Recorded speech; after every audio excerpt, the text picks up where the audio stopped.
There are 1,000,001 different ways to praise a movie. Attendees of Hollywood premieres and festival screenings will often stand right up in the theater and cheer as the credits roll.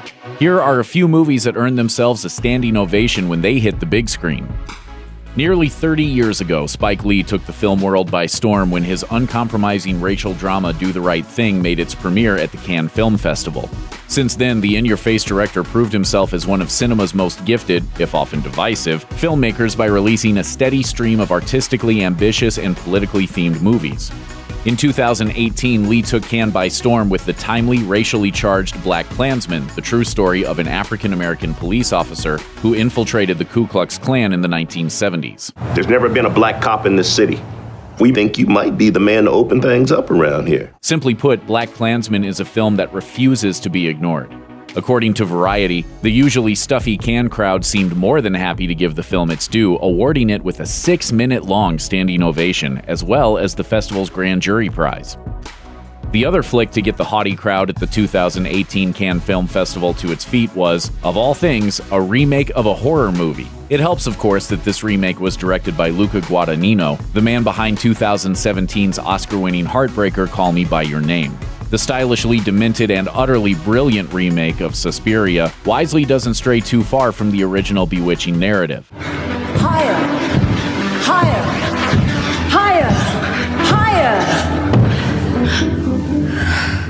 But Guadagnino manages to twist the formula in shocking new directions, and he takes his sweet time in letting this unholy tale unfold. The result is an epic 150 minutes of pure horror hysterics, and according to Deadline, it brought the Cannes crowd to their feet for nearly 8 full minutes. There was more than a little reason to worry when Danny McBride and David Gordon Green set out to reboot the Halloween franchise. As we learned more about their film, particularly that it would ignore all those ill-fated sequels and remakes, our fears began to subside. Wasn't it her brother who murdered all those babysitters? No, it was not her brother. That's something that people made up. But the odds still seemed stacked against the new Halloween living up to the original's legacy.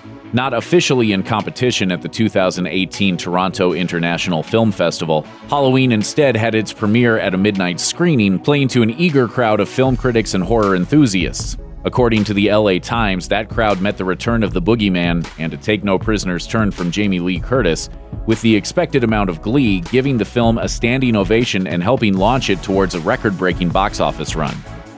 While Kristen Stewart became famous with starring roles in big-budget fluff like the Twilight franchise, it's worth noting that she built her career by starring in indie flicks and continues to shine in the indie world. Personal Shopper, which made its premiere at the Cannes Film Festival in early 2016, is an eerily muted study of loss and grief in the guise of a sexy paranormal thriller.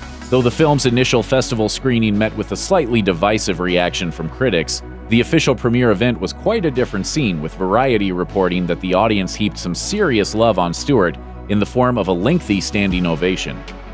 After scoring back-to-back hits with the formidable 1-2 punch of Creed and Black Panther, Ryan Coogler has proven himself a rare director capable of making big-budget films that all but demand you stand up and cheer. Neither of those films, however, was his first project to inspire a standing ovation alongside his go-to actor, Michael B. Jordan. That honor belongs to 2013's based-on-true events drama Fruitvale Station.